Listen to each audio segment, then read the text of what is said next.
السلام عليكم ورحمة الله وبركاته. إذا بعد أجل مباراة اليوم من البطولة المغربية لكم ورزنة جراش واتحاد ورقة بدون أهداف. اتحاد طنجة يهزم شباب المحمدية بهدف مقابل هدف، وآسفي يهزم حسين تقدير بثلاثة أهداف مقابل هدفين. المغرب التطواني يعود من بعيد ويهزم نهضة مامرة بثلاثية نظيفة. المغرب الفاسي يهزم شباب السوالم بهدفين مقابل لا شيء.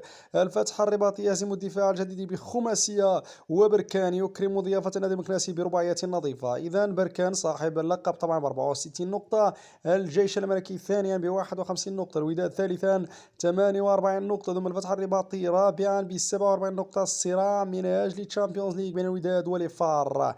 خامسا المغرب الفاسي 45 نقطة، نهضة مامرة 44 نقطة، إلى كل من الرجاء الرياضي والأولمبيك آسفي في المركز السابع ب 42 لكل فريق. تاسعا الدفاع الجديد 39 نقطة، يلي النادي المكناسي 36 نقطة، اتحاد تويرقة في المركز الحادي عشر ب 35 نقطة، واتحاد طنجة في المركز الثاني عشر ب 34 نقطة. في المركز الثالث عشر عاصمة أكادير 29 نقطة، يلي المغرب التطواني الذي عاد من بعيد ب 23 نقطة. شباب السوالم يهبط لمنطقة الخطر ب 22 نقطة في المركز ما قبل الأخير، والمحمدي 4 نقاط.